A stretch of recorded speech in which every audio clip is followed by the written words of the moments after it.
Hallelujah, ജയം hallelujah, യേശു കർത്താവ് ജീവിക്കുന്നു. ഹല്ലേലൂയ, ജയം ഹല്ലേലൂയ, യേശു കർത്താവ് ജീവിക്കുന്നു.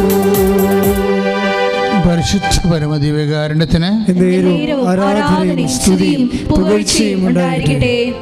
പ്രിയമുള്ളവരെ, ഉടമ്പടി ധ്യാനം, മരിയൻ ഉടമ്പടി ധ്യാനമാണ് എല്ലാ ചൊവ്വാഴ്ചയും നമ്മൾ കൂടുന്നത്.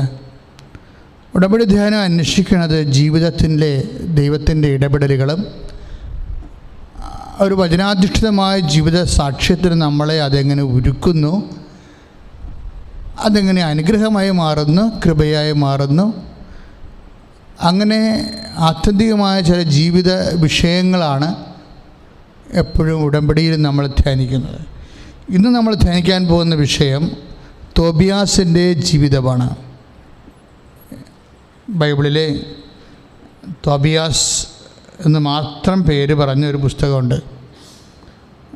ഭയങ്കരമായ ഒരു പുസ്തകമാണ്. ഇടയ്ക്ക് നിങ്ങൾ വായിക്കുന്നത് നല്ലതാണ്. ഒരു മനുഷ്യൻ, ദൈവഭയമുള്ളൊരു മനുഷ്യൻ എങ്ങനെയാണ് ലോകകാര്യങ്ങളെ സമീപിക്കുന്നത്. It's great and wonderful. ഒരു ദൈവ പൈതലെ വ്യത്യസ്തമായ ജീവിതത്തിൻ്റെ കാലാവസ്ഥകളിലെ എങ്ങനെയാണ് നിറഭേദമില്ലാതെ ദൈവതിരുസന്നിധിയിൽ മങ്ങലേൽക്കാതെ നിൽക്കുന്നത്. എനിക്ക് ഏറ്റവും ഇഷ്ടപ്പെട്ട വചനങ്ങളൊന്ന് തോബിയാസ് 1:3 ഭയങ്കര രസമുള്ള വചനമാണ്. അദ്ദേഹത്തിൻ്റെ സെൽഫ് ഇൻട്രൊഡക്ഷനാണ്, സ്വയം നമ്മളെ പരിചയപ്പെടുത്തണമാണ്. എന്താണ്? ഞാൻ തോബിയാസ്. അത് കേൾക്കുമ്പോൾ തന്നെ ഒരു രസം തോന്നും. തോബിയാസ് 1:3, ഞാൻ തോബിയാസ്. ഇനി അദ്ദേഹത്തെക്കുറിച്ച് അദ്ദേഹം പറയുന്ന കാര്യങ്ങൾ രസമാണ്. എന്താണ്? ജീവിതകാലം അത്രയും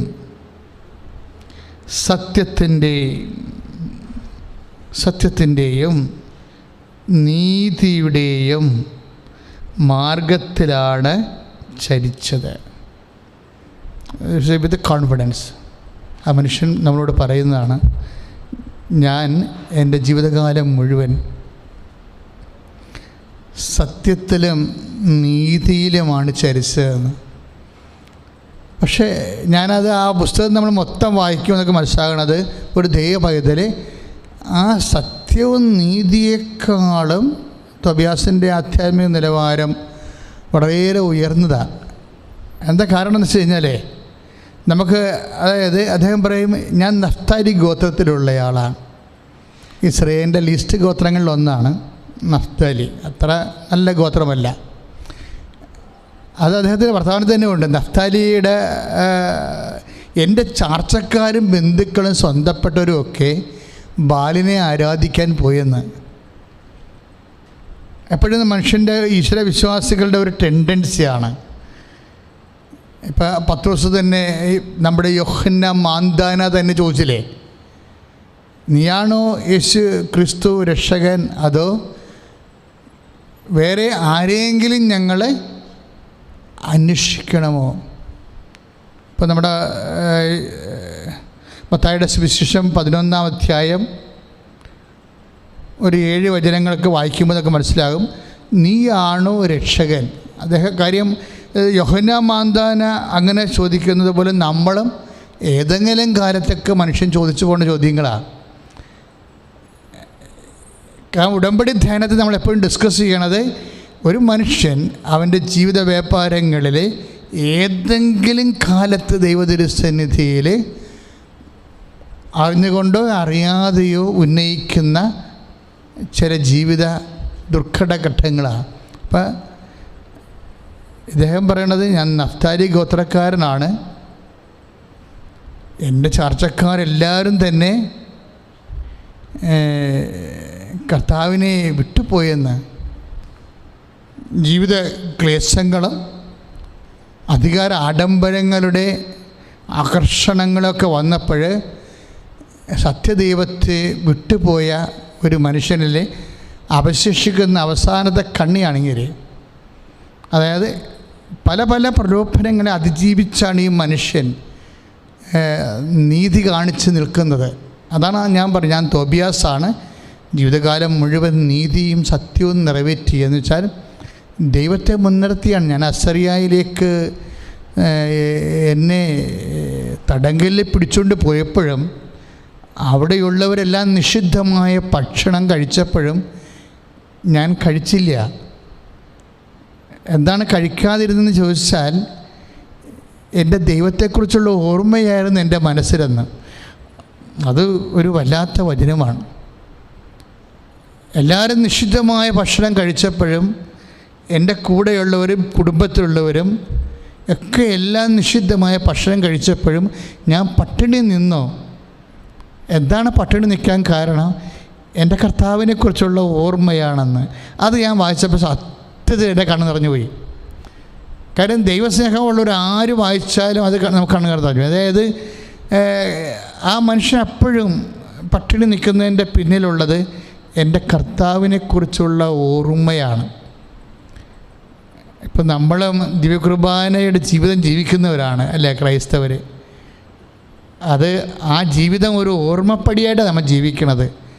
കർത്താവിനെക്കുറിച്ചുള്ള ഓർമ്മ ഒരു ഭക്തൻ്റെ ജീവിതത്തിൽ അവനെ മുന്നോട്ട് നയിക്കുന്ന ഏറ്റവും വലിയ കാര്യമാണ്. എന്ത്? കർത്താവിനെക്കുറിച്ചുള്ള ഓർമ്മ. പാപം ചെയ്യാതിരിക്കാനും കൃപയിൽ വളരാനുള്ള സുവിശേഷ സാക്ഷ്യ പ്രവർത്തികൾ ചെയ്യാനും നമ്മളെ പ്രേരിപ്പിക്കുന്ന അടിസ്ഥാന ഘടകം ഏതാണെന്ന് ചോദിച്ചാൽ കർത്താവിനെക്കുറിച്ചുള്ള ഓർമ്മയാണ്.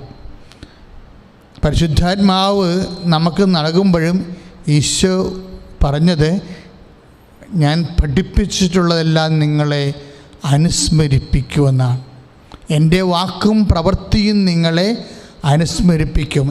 അതായത് ഒരു മനുഷ്യന് എന്താണെന്ന് ചോദിച്ചാൽ അദ്ദേഹത്തിൻ്റെ വേഴ്സ് ആൻഡ് ഡീഡ്സാണ് അല്ലേ. ഒരു മനുഷ്യൻ ആരാണ് എന്ന് ചോദിച്ചു കഴിഞ്ഞാൽ അദ്ദേഹത്തിൻ്റെ വാക്കുകളും പ്രവൃത്തികളുമാണ് അദ്ദേഹം.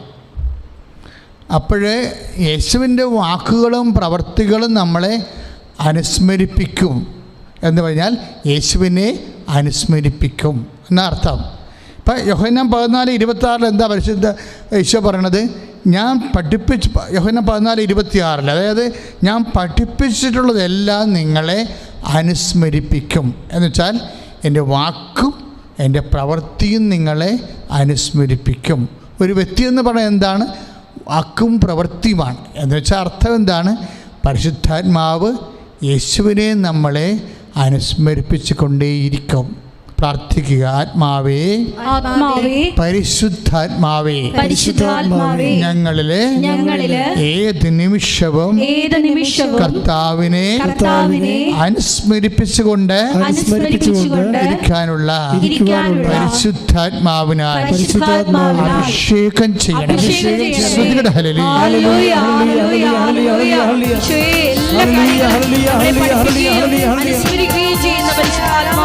ഞങ്ങൾ അങ്ങേ സ്തോത്രം ചെയ്യുന്നു. ഹല്ലേലൂയ, ഹല്ലേലൂയ, ഹല്ലേലൂയ, ഹല്ലേലൂയ, ഹല്ലേലൂയ. ആത്മാവേ, ആത്മാവേ, ഞങ്ങളിൽ നിറയണമേ. ആത്മാവേ, ആത്മാവേ, ഞങ്ങളിൽ നിറയണമേ.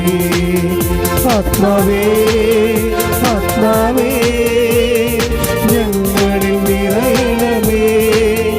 ആത്മാവേ, ആത്മാവേ, ഞങ്ങളിൽ നിറയണമേ.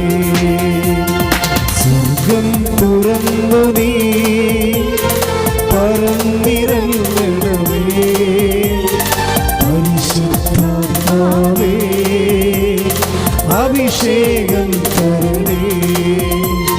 സ്വർഗം തുറന്നു നീ പറന്നിറങ്ങണമേ. പരിശുദ്ധാത്മാവേ, അഭിഷേകം തരണേ. കരങ്ങൾ ഉയർത്തിയടിച്ച് ആത്മാവേ, ആത്മാവേ, ഞങ്ങളിൽ നിറയണമേ. ആത്മാവേ, ആത്മാവേ, ഞങ്ങളിൽ നിറയണമേ. പരിശുദ്ധ പരമദിവ്യകാരുണ്യത്തിന് ആരാധനയും സ്തുതിയും പുകഴ്ചയും ഉണ്ടായിരിക്കട്ടെ. അപ്പോൾ എൻ്റെ ചാർച്ചക്കാര് നിഷിദ്ധമായ പാപത്തിൻ്റെ ഭക്ഷണം കഴിച്ചപ്പോഴും ഞാൻ അതിൽ നിന്ന് ഡിപ്രൈവായി നിന്നു. എന്താ കാരണം? തോബിത്ത് 1:12 കാരണം ദൈവത്തെക്കുറിച്ചുള്ള ഓർമ്മ. ഏറ്റു പറഞ്ഞേ, ദൈവത്തെക്കുറിച്ചുള്ള ഓർമ്മ, ദൈവത്തെക്കുറിച്ചുള്ള ഓർമ്മ, ദൈവത്തെക്കുറിച്ചുള്ള ഓർമ്മ എൻ്റെ മനസ്സിൽ നിറഞ്ഞു നിന്നു. അപ്പോൾ നീ ക്രിസ്ത്യാനിയാണെന്ന് പറഞ്ഞാൽ, ദൈവ പൈതലാണെന്ന് പറഞ്ഞാൽ, അതെങ്ങനെ നമ്മൾ മനസ്സിലാക്കേണ്ടത്? ആണോ അല്ലയോ എന്ന്. ഉടമ്പടി എടുത്ത എല്ലാവരും ശരിക്കും ദൈവത്തോട് അബൈഡിങ് ആണല്ലേ, ഓരോ കാര്യങ്ങൾക്ക് കർത്താവിനോട് ചേർന്ന് നിൽക്കുകയാണ്. ഈ ചേർന്ന് നിൽക്കുന്നത് എങ്ങനെയാണ്? ഒരു കാര്യം ചെയ്യുക, ചെയ്യാതിരിക്കുക, അതെങ്ങനെ ദൈവമഹത്വത്തെ ബാധിച്ചിരിക്കുന്നു എന്ന് നമ്മൾ ഓട്ടോമാറ്റിക്കായിട്ട് അറിയണമെങ്കിൽ എന്ത് ചെയ്യണം? ദൈവത്തെക്കുറിച്ചുള്ള ഓർമ്മ വേണം. എൻ്റെ മനസ്സ് മുഴുവനും ദൈവത്തെക്കുറിച്ചുള്ള ഓർമ്മ. ഏറ്റു പറഞ്ഞേ, കർത്താവേ, ഓരോ ദിവസവും ഉടമ്പടി ധ്യാനത്തിലെ പങ്കെടുത്തിട്ടുള്ള ഞങ്ങളുടെ മനസ്സ് ഓരോ നിമിഷവും അങ്ങേക്കുറിച്ചുള്ള ഓർമ്മയാൽ നിറഞ്ഞു നിൽക്കുവാൻ ഇടയാക്കണമേ. ശ്രുതികട ഹല്ലേലൂയ.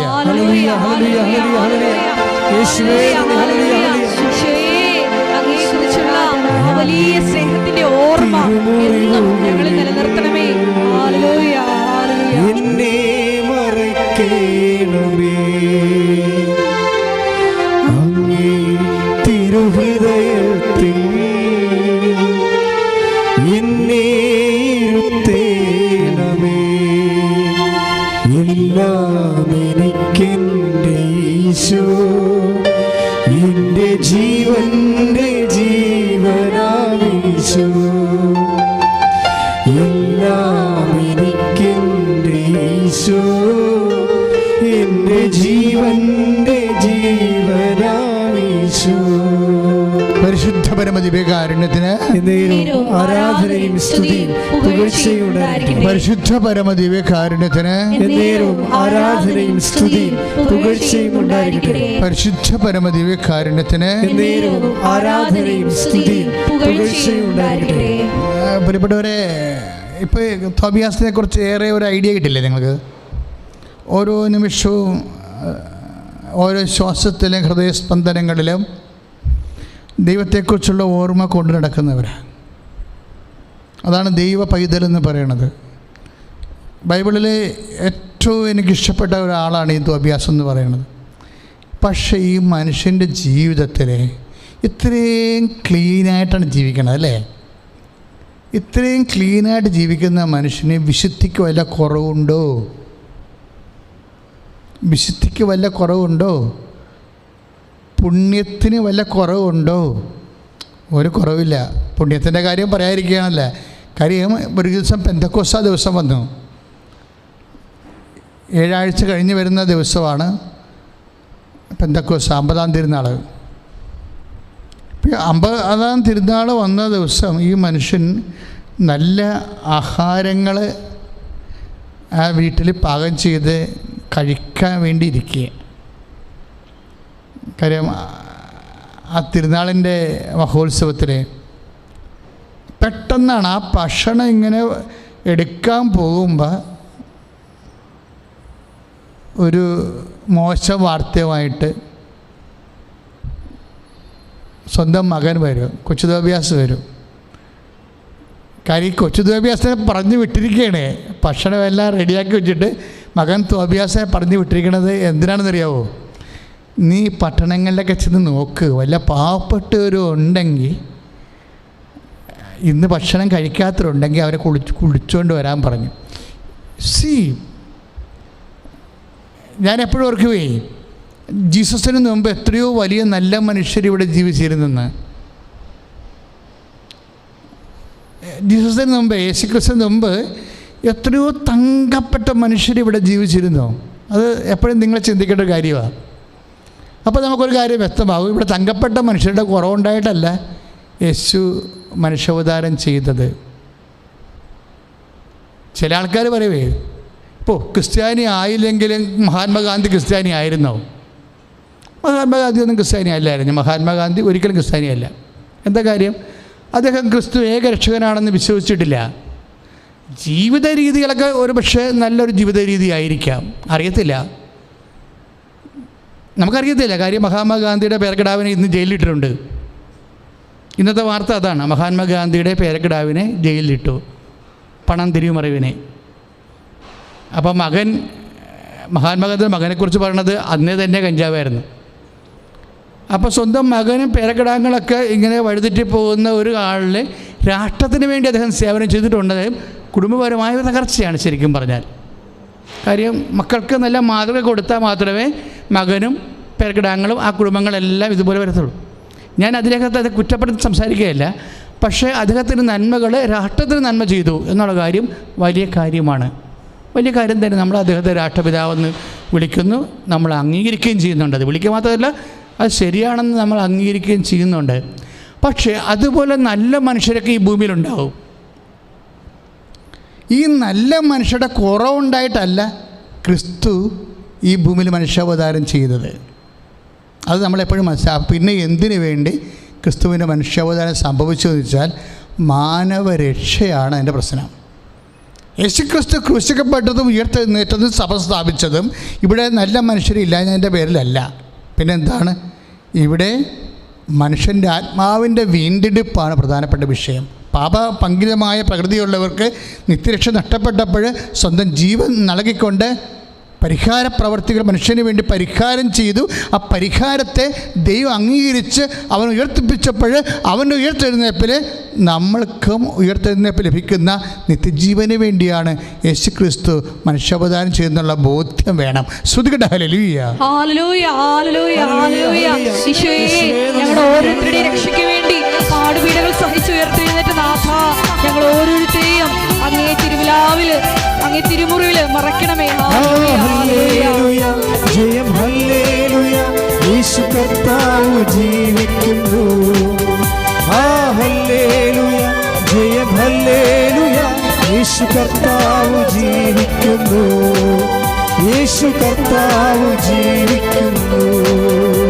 പരിശുദ്ധ പരമദിവ്യകാരുണ്യത്തിന് ആരാധനയും സ്തുതിയും പുകഴ്ചയും ഉണ്ടായിരിക്കട്ടെ. അപ്പം തോബിയാസ് മകൻ കൊച്ചു തോബിയാസിനെ പറഞ്ഞു വിട്ടിരിക്കുന്നത്, നീ പട്ടണത്തിൽ പോയിട്ട് പാവപ്പെട്ടവരെ കണ്ടിട്ട് അവരെ കൂട്ടിക്കൊണ്ടുപോവാ, അവർ വന്നിട്ട് നമുക്ക് ഭക്ഷണം കഴിക്കാവുന്നതാണ്. അത്രയും നല്ലൊരു മനുഷ്യനാണ്. കാര്യം കാരുണ്യ പ്രവർത്തികൾ 14 അതെല്ലാം പാലിക്കുന്നയാളാണ്. ക്രിസ്തു കാരുണ്യ പ്രവർത്തികൾ പറയുന്ന മുമ്പ് തന്നെ അത് പാലിച്ച് ജീവിച്ചൊരു മനുഷ്യനാണ്. അപ്പോൾ നമ്മൾ മനസ്സിലാക്കേണ്ട ഭയങ്കരമായ ചില വിഷയങ്ങളുണ്ട്. അതായത് ഞാൻ നഗ്നനായിരുന്നു, നിങ്ങളെന്നെ ഉടുപ്പിച്ചു, എനിക്ക് വിശന്നു, നിങ്ങളെനിക്ക് ഭക്ഷണം തന്നു, ഞാൻ പരദേശിയായിരുന്നു, നിങ്ങൾക്കൊരു അഭയം വരളി എന്ന് പറയുന്ന നമ്മൾ മത്തായി ശ്ലീഹായുടെ 25-ാം അധ്യായത്തിൽ 35-ാമത്തെ വാക്യത്തിലുള്ള അന്ത്യവിധിയുടെ പ്രീക്രെക്സിറ്റുകൾ, മുന്നാവശ്യങ്ങളെല്ലാം കൃത്യമായി നിറവേറ്റുന്ന ഒരാൾ പഴയ നിയമത്തിൽ തോബിയാസിനെ കാണുകയാണ്. അപ്പം നമ്മൾ പറയുന്ന ഈ സന്മാർഗ ജീവിതത്തിൻ്റെയും പുണ്യജീവിതത്തിൻ്റെയും അപ്പുറത്തൊക്കെ ഒരു സ്പേസാണ് ക്രിസ്തുവിനുള്ളത്. ഈ ലോകത്തുള്ള മനുഷ്യന്മാരെ എല്ലാം നല്ല ജീവിതം, സന്മാർഗ ജീവിതം നയിപ്പിക്കുക, അതുപോലെ തന്നെ അവരെ കൂടുതൽ മനുഷ്യോചിതന്മാരായി സ്നേഹസമ്പന്നരാക്കി മാറ്റുക എന്നുള്ള ഒരു സാമൂഹ്യ ക്ഷേമ പ്രവർത്തനമല്ല സുവിശേഷത്തിൻ്റെ ലക്ഷ്യം. ആരും തെറ്റിദ്ധരിക്കുകയൊന്നും വേണ്ട. സുവിശേഷം അതൊക്കെ എപ്പോഴും പ്രൊമോട്ട് ചെയ്യുമ്പോൾ അതെല്ലാം ഒരു മാർഗമായിട്ടാണ് എടുക്കണം, ലക്ഷ്യമല്ല. ഇവിടെയാണ് നമുക്ക് തെറ്റിപ്പറ്റണത്. നമ്മുടെ വിശുദ്ധി പോലും ഒരു മാർഗമാണ്, ലക്ഷ്യമല്ല. ഇപ്പം ഞങ്ങൾ ബ്രഹ്മചരികളാണ്. ഇപ്പം ഈ പൗരോഹിത്യം, ഇപ്പം സിസ്റ്റേഴ്സ് തന്നെ എന്തുമാത്രം സിസ്റ്റേഴ്സാണ് നമുക്കുള്ളത്. അവരെല്ലാം വിശുദ്ധിയുടെ കന്യാവ്രതം പാലിച്ച് ജീവിക്കുന്നവരാണ്. പക്ഷേ അതൊന്നും അവരുടെ ലൈഫല്ല, അവിടെ ലക്ഷ്യമല്ല, അത് മാർഗമാണ്. നമ്മുടെ വിശുദ്ധിയെല്ലാം നമ്മൾ ചെയ്യുന്ന ഓരോ പ്രവൃത്തികളും എല്ലാം മാർഗങ്ങളാണ്, ലക്ഷ്യമല്ല. അപ്പോൾ ലക്ഷ്യം എന്താണെന്ന് നമ്മൾ അറിയേണ്ടി വരും.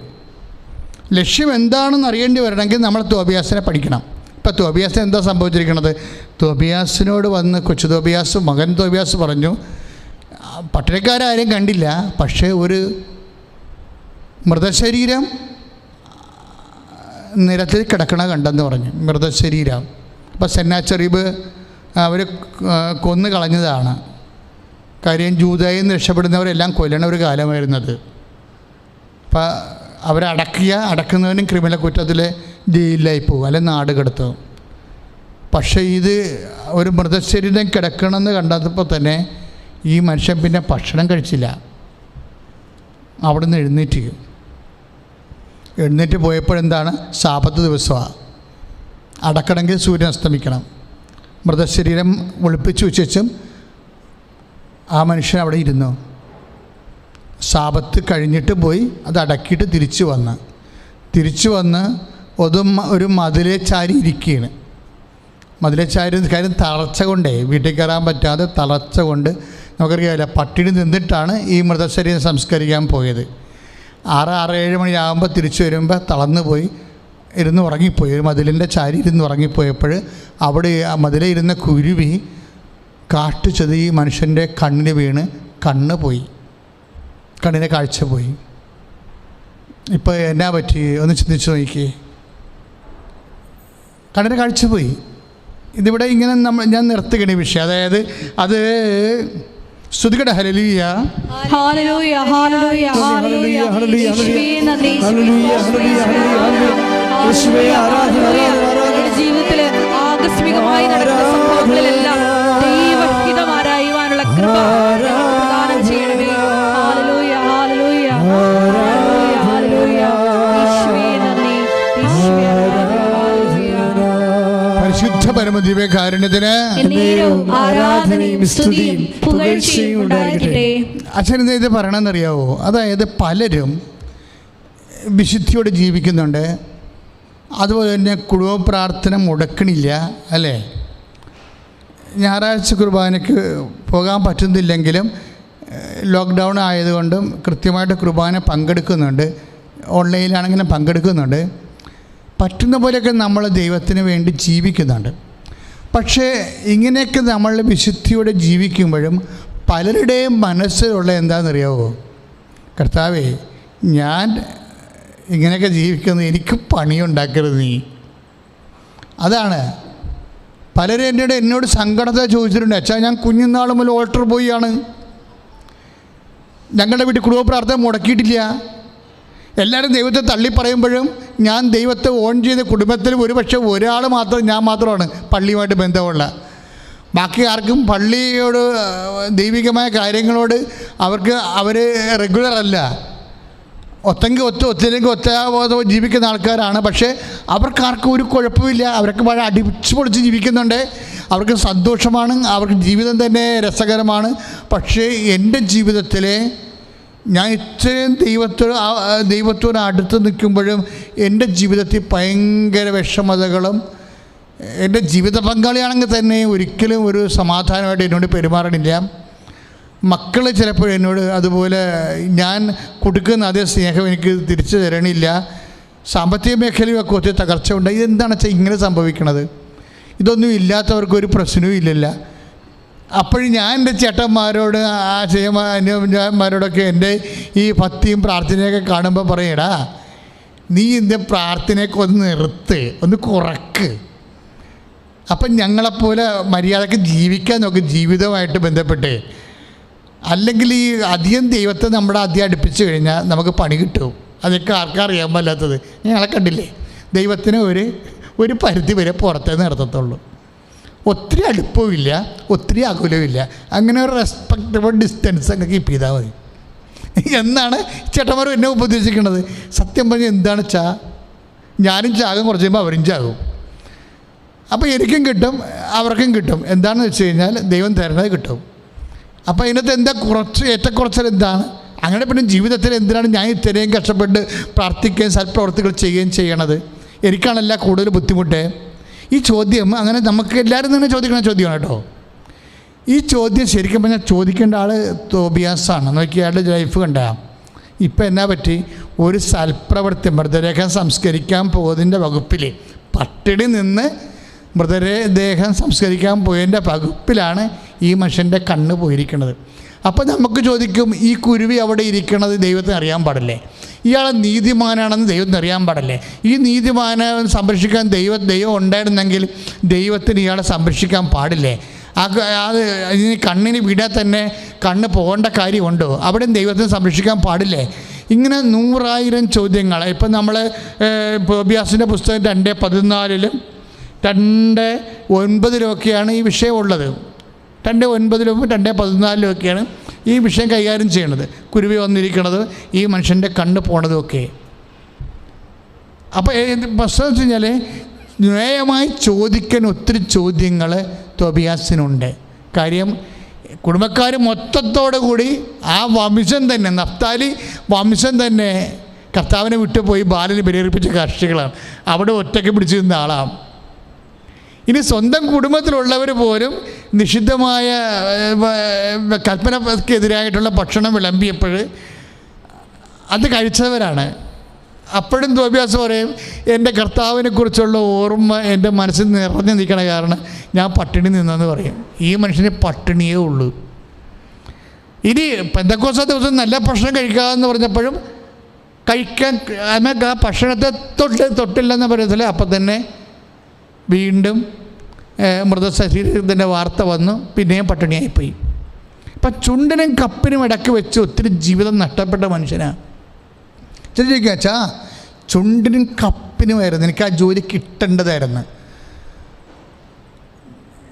ആ പോസ്റ്റ്മാൻ PSC അപ്പോയിൻമെൻറ്റ് ഓർഡർ പോസ്റ്റിൽ കിടന്ന് വൈകി ഞാൻ ചാർജ് എടുക്കുന്നതിന് 1 ദിവസം 2 ദിവസം കഴിഞ്ഞപ്പോഴാണ് എനിക്ക് അപ്പോയിൻമെൻറ്റ് ഓർഡർ കിട്ടിയത്. അപ്പോൾ അത് ക്യാൻസലായി പോയിച്ചാന്ന് പറഞ്ഞു. അപ്പോയിൻമെൻ്റ് ഉള്ള ഇൻ്റർവ്യൂ, ആ ഇൻ്റർവ്യൂവിന് പോയാൽ മതിയായിരുന്നു, ക്യാൻസലായി പോയെന്ന്. അപ്പം ചുണ്ടിനും കപ്പിനും ഇടയ്ക്ക് ജീവിതം കൈമോശം വരുമ്പോൾ ദൈവത്തിന് അറിയാൻ പാടില്ല. ദൈവത്തിന് അറിയാൻ എല്ലാവരും ചോദിക്കണം, ദൈവത്തിന് അറിയാൻ പാടില്ലായിരുന്നോ, ദൈവത്തിന് അറിയാൻ പാടില്ലായിരുന്നോ എന്ന് ചോദിക്കും. അപ്പോൾ നമ്മളോർക്കും ശരിയാണല്ല, ദൈവത്തിന് അറിയാൻ പാടില്ല, ദൈവത്തിനൊന്നും സഹായിക്കാമായിരുന്നല്ലോ എന്ന് ചോദിക്കും. ഇങ്ങനെ ചോദിക്കാനാണെങ്കിൽ ജീവിതം മുഴുവൻ നമുക്ക് ദൈവത്തോട് ചോദ്യങ്ങളേ ഉള്ളൂ.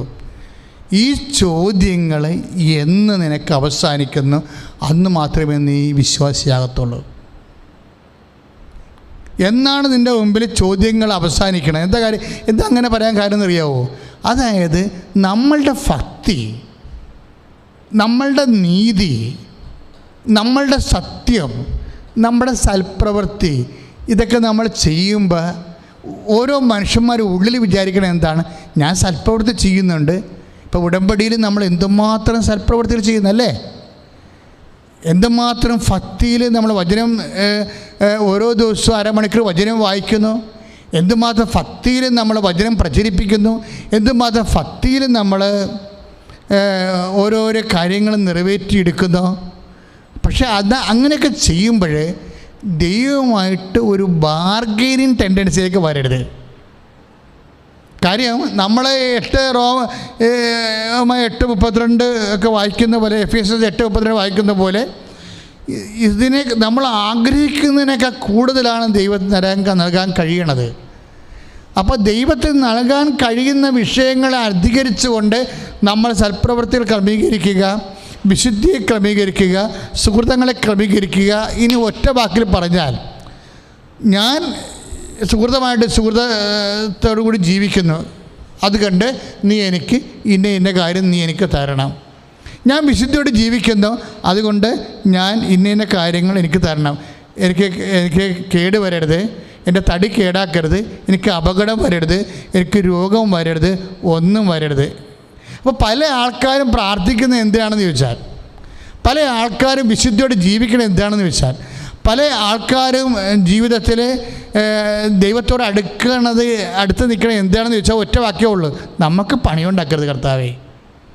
നമ്മുടെ കുഞ്ഞുങ്ങളൊക്കെ ഓരോ സ്ഥലത്തൊക്കെ പഠിക്കുകയാണ്, അതുങ്ങൾക്കൊക്കെ ഒരു അപകടമൊന്നും ഉണ്ടാകാതെ പഠിത്തം തീർക്കണം. അപ്പം ചില അമ്മമാർ ഒക്കെ ദൈവത്തിൽ നിന്നും മുട്ടിപ്പാട്ട് മാറാതെ നടക്കുകയാണ്. മകളെ കാനഡയിലാണ് കർത്താവ്, അവൾ സായപ്പനെ ലൈനടിക്കല്ലേ. ചുമ്മാ അമ്മമാരുടെ ഓരോ ഉത്കണ്ഠകളാണേ. ഇങ്ങനെ ഓരോരോ കണ്ടീഷൻ വെച്ചുകൊണ്ടാണ് ദൈവത്തിൻ്റെ അടുത്ത് എല്ലാവരും അല്ല, പല മനുഷ്യരും അടുക്കണത്. അപ്പം എന്തിനാണ് നീ ഭക്തി ആചരിക്കണത്, എന്തിനാണ് നീ വിശുദ്ധി ആചരിക്കണത് എന്ന് ചോദിച്ചു കഴിഞ്ഞാൽ നമ്മുടെ തടി കേടാകാതിരിക്കാനാണെന്നുള്ളതാണ് പൊതുവെയുള്ള ഒരു ഐഡിയ. ഈ ഒരു ഐഡിയ ആണെങ്കിൽ ഒരിക്കലും നീ ദൈവ പൈതലാകാൻ സാധ്യതയില്ല. ദൈവത്തിൻ്റെ മുമ്പിൽ ഒരു ഇടപാടുകാരനാകും നീ. ഇന്നത്തെ പല വിശ്വാസികളുടെയും പ്രശ്നം എന്താണെന്ന് വെച്ച് കഴിഞ്ഞാൽ വിശ്വാസികളില്ല, ദൈവ പൈതലുമില്ല, ദൈവവുമായിട്ടുള്ള ഇടപാടുള്ളവരുണ്ട്, ഇടപാടുകാരുണ്ട്. ലോകത്തിൽ എനിക്ക് തോന്നിയിട്ട് ഞാൻ 32 വർഷമായി ഞാൻ ഈ കൗൺസിലിംഗ് ശുശ്രൂഷയിലിരിക്കുന്നത്. അപ്പോൾ എനിക്ക് മനസ്സിലായൊരു സത്യം, ഓരോരോ കാലം ചെല്ലുന്തോറും വിശ്വാസികൾ കുറയുന്നു, ദൈവ പൈതൽ കുറയുന്നു, പക്ഷേ ഇടപാടുകാർ കൂടുന്നു. ഓരോ ദൈവ പൈതലും കാലാന്തരത്തിൽ ഇടപാടുകാരായിട്ട് മാറുന്നു. ഇന്ന് ദൈവത്തിൻ്റെ അനുഭവം നമുക്കില്ലാത്തതിൻ്റെ നമ്മളിന്ന് ദൈവാനുഭവം എന്ന് വിളിക്കുന്നത് മുഴുവനും കല്യാണം നടന്നു, വീട് കിട്ടി, അല്ലെങ്കിൽ കുഞ്ഞുങ്ങളെ കിട്ടിയെന്ന് പറയുന്ന ഭൗതിക ആനുകൂല്യം കൈപ്പറ്റതിൻ്റെ പേരിൽ ദൈവാനുഭവം, അത് ദൈവ അനുഗ്രഹം എന്നാണ് അതിനെ വിളിക്കുന്നത്. ദൈവാനുഭവം അല്ലത്, അത് വേറെ. ദൈവത്തിൻ്റെ അനുഗ്രഹമാണ്, ഫിസിക്കൽ ഫേവേഴ്സാണ്. ദൈവ അനുഗ്രഹവും ദൈവ അനുഭവവും രണ്ടും രണ്ടാണ്. ഇന്ന് പലപ്പോഴും ദൈവാനുഭവം എന്ന് പറയണത് ദൈവാനുഗ്രഹത്തിനെയാണ്. ദൈവാനുഗ്രഹം എന്ന് പറയുന്നത് ബ്ലെസ്സിങ്സ് എന്ന് പറയുന്നത് ഫിസിക്കൽ ഫേവേഴ്സാണ്. ഫിസിക്കൽ ഫേവേഴ്സ് എന്ന് പറയുന്നത് എന്തിനാണ്? ഭൗതിക ആനുകൂല്യങ്ങൾ. ഭൗതിക ആനുകൂല്യങ്ങൾ എന്തിനു വേണ്ടിയുള്ളതാണ്? ശരീരത്തിന് വേണ്ടിയുള്ളതാണ്. ഉദരമാണ് അവരുടെ ദൈവം എന്ന് പറയത്തില്ലേ? റോമാലേഖനത്തിലുള്ളതാണ്, ഉദരമാണ് അവരുടെ ദൈവം. എന്നുവെച്ചാൽ അവരുടെ അതായത് ശരീരബന്ധിയായിട്ടുള്ള വിഷയങ്ങളാണ് അവർക്കുള്ളതെല്ലാം. എന്താ കുഴപ്പം? ദൈവം രണ്ടിനെയും നശിപ്പിക്കുമെന്ന്, ഉദരത്തെയും നശിപ്പിക്കും, ആ വ്യക്തിയെയും നശിപ്പിക്കും. എന്താ കാര്യം? അവസാന കാലങ്ങളിലെല്ലാം ഇങ്ങനെ ചിലപ്പോൾ ദ്രവിച്ചു തീരുകയോ അല്ലെങ്കിൽ കത്തിത്തീരുകയോ ചെയ്യും. മനുഷ്യൻ ഇന്ന് കത്തിത്തീരുന്ന കാലമാണ്. കൺമേക്കിൽ നിൽക്കുന്ന ജീവനോടെ എഴുന്നേറ്റ് നടന്ന ആൾക്കാർ ഒരു സെക്കൻഡ് കൊണ്ട് നമ്മുടെ മുമ്പിൽ കിടന്ന് കത്തണ കാണാം. ഇങ്ങനെ ഒരു കാലം ഒരിക്കലും ഉണ്ടായിട്ടില്ല. മനുഷ്യന് ഏറ്റവും ആരോഗ്യവാനും സൗന്ദര്യമുള്ളവരും കിടന്ന് കത്തുന്ന കാലം. ഇനി നമ്മുടെ കാലം എപ്പോഴാണ് നമുക്കറിയത്തില്ല. എന്നിട്ടും മനുഷ്യന് മനസ്സാന്തരമില്ല. അതായത് എന്താ പ്രശ്നം എന്ന് വെച്ച് കഴിഞ്ഞാൽ എപ്പോഴും നമ്മൾ ചിന്തിക്കേണ്ടത് നമ്മൾ ദൈവദൃഷ്ടനതിൽ ഇടപാടുകാരല്ല. പിന്നെ എന്താണ്? പിന്നെ ആരാണ്? ഒരു വിശ്വാസി ഇടപാടുകാരനല്ല. നീ ഉടമ്പടി ചെയ്യുന്ന വ്യക്തി ദൈവത്തോട് ഇടപാടാണ് ചെയ്യണമെന്നുണ്ടെങ്കിൽ നീ ഒരു കാലത്തും ദൈവത്തെ അനുഭവിക്കത്തില്ല, പക്ഷെ അനുഗ്രഹം നിനക്ക് ലഭിക്കും. ഉടമ്പടി ചെയ്യുന്ന വ്യക്തികൾക്ക് അനുഗ്രഹത്തിൻ്റെ കൂടെ അവന് അനുഭവം ഉണ്ടാകണമെന്നുണ്ടെങ്കിൽ നമ്മളുടെ അൺകണ്ടീഷനായിട്ട്, അതായത് നമ്മൾ ദൈവത്തിരുസനിനെ ആചരിക്കുന്ന വിശുദ്ധി. ഇപ്പോൾ ആ വിശുദ്ധിയെക്കുറിച്ച് വ്യത്യസ്തങ്ങളായ കാഴ്ചപ്പാടാണ് ബൈബിൾ വെച്ച് പുലർത്തുന്നത്. വിശുദ്ധിയെക്കുറിച്ച് ഇപ്പോൾ പഴയ നിയമത്തിലാണെങ്കിൽ വിശുദ്ധി എന്താണെന്ന് ചോദിച്ചു കഴിഞ്ഞാൽ ഉടനെ ലേവ്യ പുസ്തകമാണ് അതിനെക്കുറിച്ച് സംസാരിക്കുന്നത്. ലേവ്യ പുസ്തകം പറയും, കൽപ്പന തന്നിട്ടുണ്ട്, നിൻ്റെ ജഡിക ശാരീരിക മ്ലേച്ഛതകളെ കൽപ്പന പ്രകാരം ദഹിക്കണമെങ്കിൽ നിനക്ക് വിശുദ്ധിയോടെ വേപരിക്കാൻ പറ്റും. നമ്മൾ ഹെബ്രായർ 18-20 വചനങ്ങളൊക്കെ ആ വചനമാണ്. അതായത് മ്ലേച്ഛതകളെന്ന് പറയും ശാരീരികമായ ശരീരത്തെ അടിസ്ഥാനപ്പെടുത്തി നടക്കുന്ന അശുദ്ധ പാപങ്ങളെല്ലാം ബൈബിൾ വിളിക്കണം മ്ലേച്ഛതകളെന്നാണ്. ഈ മ്ലേച്ഛതകൾ അവസാനിപ്പിക്കാൻ വേണ്ടിയാണ് കൽപ്പന കൊടുത്തിരിക്കുന്നത്. 10 കൽപ്പന പോലും നിൽക്കണത് എന്താ? വ്യഭിചാരം ചെയ്യരുത്, കൊല്ലരുത്, മോഷ്ടിക്കരുത് എന്നൊക്കെ പറയുന്ന മ്ലേച്ഛതകളാണ്. എന്നിട്ട് വിശുദ്ധിയെക്കുറിച്ച് പറയണത് എന്താണെന്ന് വെച്ച് കഴിഞ്ഞാൽ പഴയ നിയമത്തിൻ്റെ കൺസെപ്റ്റ് എന്താണെന്ന് വെച്ചാൽ ഈ നിയമപ്രകാരം ജീവിതത്തിൻ്റെ മ്ലേച്ഛതകൾ, ജഡിക മ്ലേച്ഛതകൾ ഒഴിവാക്കിയാൽ നീ വിശുദ്ധിയുള്ള വ്യക്തിയായി മാറും. അതിന് കാരണം ബൈബിൾ പറയണത് ദൈവം വിശുദ്ധനാണ്, അത് കാരണം നിങ്ങളും വിശുദ്ധിയുള്ളവരായിരിക്കണം. പക്ഷെ ആ വിശുദ്ധിയുടെ കൺസെപ്റ്റ് എന്താണ്? അപ്പോഴേ അക്കാലങ്ങളിലുള്ള മനുഷ്യർക്ക് മനസ്സിലാക്കാൻ വേണ്ടി അവന് നിരന്തരമായിട്ട് അവൻ അനുഭവിച്ചുകൊണ്ടിരിക്കുന്ന വിഷയങ്ങൾ, ശരീരത്തിൽ അനുഭവിച്ചുകൊണ്ടിരിക്കുന്ന പ്രലോഭനങ്ങൾ, ശരീരത്തിൻ്റെ ഋതുമതിയായ സ്ത്രീ പോലും അവിശുദ്ധമായിട്ട് കണ്ടിരുന്ന ഒരു കാലമുണ്ട്. അന്നത്തെ കാലത്തിൻ്റെ കൺസെപ്റ്റാണത്. അതെല്ലാം അവിശുദ്ധിയുടെ പട്ടികയിൽ പെടുത്തി വച്ചിരിക്കുക. കാലം അതായിരുന്നു. മനുഷ്യൻ ദൈവത്തിലെ അറിവിൽ വളരുന്നതനുസരിച്ച് കൊണ്ട് വിശുദ്ധിയുടെ കൺസെപ്റ്റിന് വ്യത്യാസം വന്നിട്ടുണ്ട്. പുതിയ നിയമം എന്നൊക്കെ പറയുമ്പോൾ ഹെബ്രായർ 12 നമ്മൾ വായിക്കുന്നതാണ്. എന്താണ്? വിദ്വേഷത്തിൻ്റെ വേര് വളർന്ന്, ഹെബ്രായർ 12:15 വിദ്വേഷത്തിൻ്റെ വേര് വളർന്ന് അശുദ്ധരാകാതിരിക്കാൻ സൂക്ഷിച്ചുകൊള്ളുവൻ. അപ്പോഴെന്താണ് അവിടെ ബാഹ്യമായ അവിശുദ്ധമായിട്ടുള്ള ക്ലീൻനെസ്സിൻ്റെ കാര്യങ്ങളെക്കാൾ ഉപരി നേരെ ആന്തരികമായി മാറി. ഒരു വ്യക്തിയോട് നമുക്ക് വിദ്വേഷമുണ്ടെങ്കിൽ നമ്മൾ അശുദ്ധരായി മാറി. വിദ്വേഷത്തിൻ്റെ വേരിനുള്ള പ്രശ്നം അത് പൗലോസ് പറയണ പോലെ സൂര്യൻ അസ്തമിക്കണ മുമ്പ് പറഞ്ഞു തീർത്തില്ലെങ്കിൽ ആ വേര് വളരാൻ തുടങ്ങും. വിദ്വേഷത്തിൻ്റെ വേര് വളർന്ന് അശുദ്ധരാകാതിരിക്കാൻ ശ്രദ്ധിക്കുവാൻ. വിദ്വേഷത്തെക്കുറിച്ച് പറഞ്ഞപ്പോൾ പൗലോസ് പറയും സൂര്യൻ അസ്തമിക്കണ മുമ്പ് നീ ആ വിഷയം പറഞ്ഞു തീർക്കണം, അല്ലെങ്കിൽ എന്താ പറ്റും? രാത്രി വരും. സന്ധ്യ അസ്തമയം കഴിഞ്ഞാൽ പിന്നെ രാത്രിയല്ലേ. രാത്രിയിലാണ് ഈ വിദ്വേഷമൊക്കെ വളരണത്. ജീവിതം ഇരുട്ടായി കഴിഞ്ഞാലേ എല്ലാ പാപത്തിൻ്റെ വേരുകളും വളരണത് ജീവിതം ഇരുട്ടിലാകുമ്പോഴാണ്. ദൈവമാകുന്ന വെളിച്ചം, വിശ്വാസമാകുന്ന വെളിച്ചം കെട്ടുപോണ ജീവിതത്തിൻ്റെ ഇരുട്ടിൽ പാപം ഇങ്ങനെ വളരാൻ തുടങ്ങും. അതുകൊണ്ട് പറയും, കർത്താവ് എപ്പോഴും പറയും, പകലായിരിക്കുവോളൂ ഞാൻ എന്നെ അയച്ചവൻ്റെ പ്രവൃത്തി ചെയ്യേണ്ടിയിരിക്കുന്നു.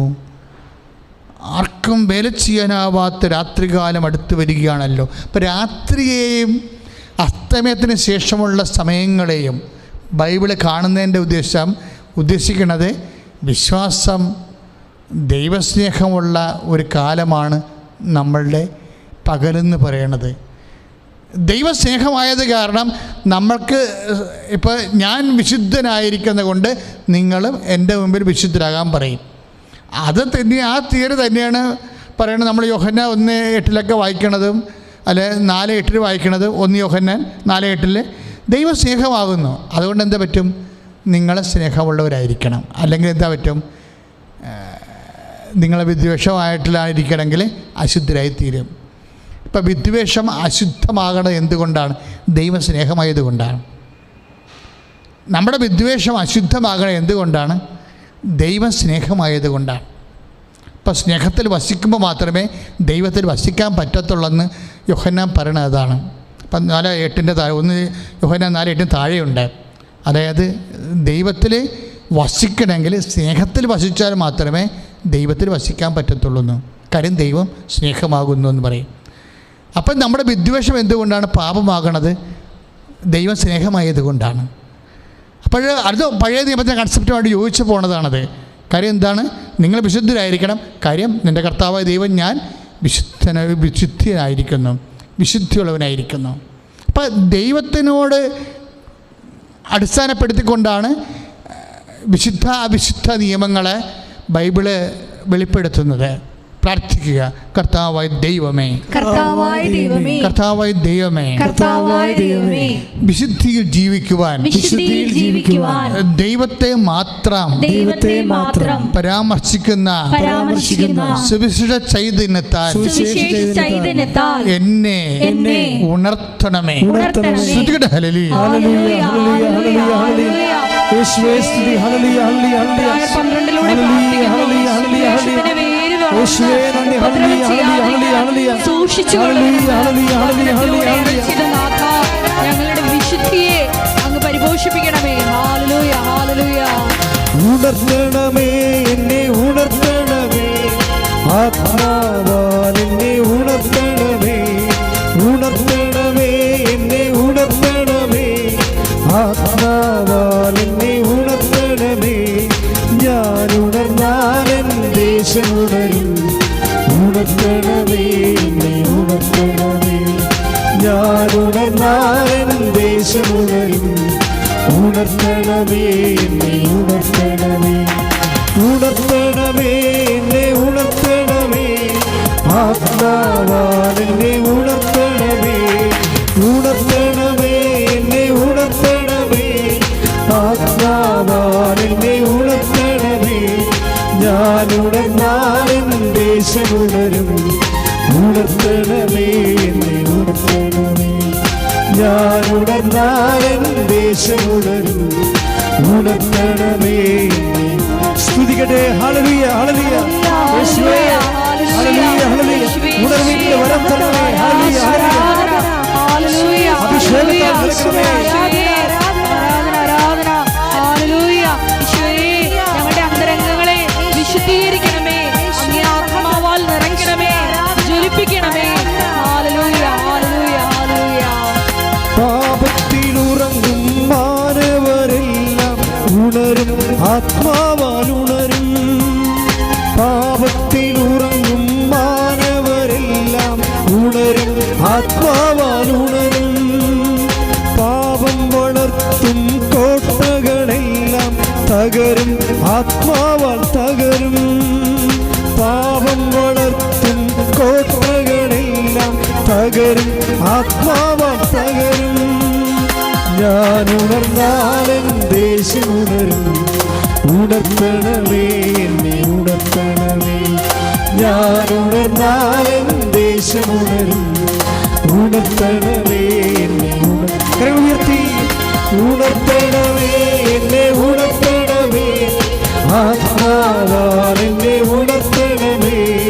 ഉണർത്തണമേ എന്നെ ഉണർത്തണമേ, ആത്മാവാൽ എന്നെ ഉണർത്തണമേ. പരിശുദ്ധ പരമദിവ്യകാരുണ്യത്തിന് നേരവും ആരാധനയും സ്തുതിയും പുകഴ്ചയും ഉണ്ടാകട്ടെ. ഇനി നിങ്ങളോട് ഞാൻ ഈ ആഴ്ച ധ്യാനിച്ച വിഷയം പറയാം. ഞാൻ ഈ ആഴ്ചയിൽ കർത്താവിൻ്റെ സുവിശേഷം 17-ാം അധ്യായം, യോഹന്നാൻ്റെ 17-ാം അധ്യായം 17, 18, 19, 20 വചനങ്ങളാണ് ധ്യാനിച്ചത്. കാര്യം ആ വചനം ധ്യാനിച്ച കൊണ്ടാണ് ഞാൻ തോബിയാസിലേക്ക് പോകാൻ കാരണം. കാര്യം ഈ വചനത്തിൽ ക്രിസ്തു വിശുദ്ധിക്ക് വേണ്ടി പ്രാർത്ഥിക്കുന്നുണ്ട്. അതാണ് എൻ്റെ രസം. ക്രിസ്തു ഈ മനുഷ്യരാശി കണ്ടതിൽ വെച്ച് ഏറ്റവും വിശുദ്ധനായ ദൈവത്തിൻ്റെ പുത്രൻ തമ്പുരാനായ ക്രിസ്തു വിശുദ്ധിക്ക് വേണ്ടി പ്രാർത്ഥിക്കുന്നുണ്ട്. അപ്പോൾ അതെന്ത് വിശുദ്ധിയായിരിക്കും? അതായത് 17:17 യോഹന്നാൻ്റെ സുവിശേഷം, അവരെ അങ്ങ് സത്യത്താൽ വിശുദ്ധീകരിക്കണമേ. അവരെ അങ്ങ് സത്യത്താൽ വിശുദ്ധീകരിക്കണമേ. ഏറ്റു പറഞ്ഞേ, അവരെ അങ്ങ് സത്യത്താൽ വിശുദ്ധീകരിക്കണമേ. അപ്പോഴേ അടുത്ത വചനം എന്ന് വെച്ചാൽ അങ്ങയുടെ വചനമാണല്ലോ സത്യം. അപ്പോഴേ എന്താ ഈശോ ഉദ്ദേശിക്കണത്? അവരെ അങ്ങ് വചനത്താൽ വിശുദ്ധീകരിക്കണമേ എന്നാണ്. ഇനി വചനം എന്താണെന്ന് അറിയണം. അതിന് താഴെ 7:17 അങ്ങ് എന്നെ ലോകത്തിലേക്ക് അയച്ചതുപോലെ ഞാനും അവരെ ലോകത്തിലേക്ക് അയച്ചിരിക്കുന്നു. ഇനി 17-19 വചനം ശ്രദ്ധിക്കണം. അവരും സത്യത്താൽ വിശുദ്ധീകരിക്കപ്പെടേണ്ടതിന് അവർക്ക് വേണ്ടി ഞാൻ എന്നെ തന്നെ വിശുദ്ധീകരിക്കുന്നു. Praise the Lord. ഹല്ലേലൂയ ഹല്ലേലൂയ. ക്രിസ്തു മനുഷ്യരാശിയോട് ആകപ്പാടെ ഒരു ആൾ മാത്രമേ ചോദിച്ചിട്ടുള്ളൂ, നിങ്ങളിൽ ആർക്കെന്നിൽ പാപം ആരോപിക്കാൻ കഴിയുമെന്ന്. നിങ്ങളിൽ ആർക്കെന്നിൽ പാപം ആരോപിക്കാൻ കഴിയും. അപ്പോൾ പാപവും വിശുദ്ധിയും തമ്മിൽ അവിടെ എവിടെയോ വെച്ച് ബന്ധം പോകുന്നുണ്ട്. എന്നെ ശ്രമിക്കുന്ന ജനങ്ങൾ വളരെ ശ്രദ്ധിക്കണം. നമ്മൾക്കറിയാവുന്നൊരു വിശുദ്ധി പാപത്തെ ഉപേക്ഷിക്കുന്ന വിശുദ്ധിയാണ്. ഈ വിശുദ്ധിയുടെ ക്വാളിറ്റിയും ഈശോ പറയുന്ന വിശുദ്ധിയുടെ ക്വാളിറ്റിയും തമ്മിൽ 2 ക്വാളിറ്റിയാണ്. കാരണം 17-19 അവർ സത്യത്താൽ വിശുദ്ധീകരിക്കപ്പെടേണ്ടതിന് അവർക്ക് വേണ്ടി ഞാൻ എന്നെ തന്നെ വിശുദ്ധീകരിക്കുന്നു. ഈശോയ്ക്ക് വിശുദ്ധീകരണത്തിൻ്റെ ആവശ്യമില്ലല്ലോ. പിന്നെ ഈശോ വിശുദ്ധീകരിക്കണം എന്ന് പറഞ്ഞാൽ എന്തിനാ? ഈശോയുടെ വിശുദ്ധീകരണം എന്ന് പറയണത് വചനത്താൽ, അതായത് നമ്മൾ 17 വായിക്കുന്നത്, അതായത് അവരെ സത്യത്താൽ വിശുദ്ധീകരിക്കണമേ. അങ്ങയുടെ വചനമാണല്ലോ സത്യം. അപ്പം അങ്ങയുടെ വചനത്താലാണ് വിശുദ്ധീകരിക്കേണ്ടത്. വചനം എവിടുന്നാണ് വരണത്? ദൈവത്തിൻ്റെ വചനം എവിടുന്നാണ് വരണത്? അപ്പോൾ നമ്മുടെ വാക്ക് എവിടുന്നാണ് വരണത്? നമ്മുടെ മനസ്സിൽ നിന്നാണ് വരണത്, അല്ലേ?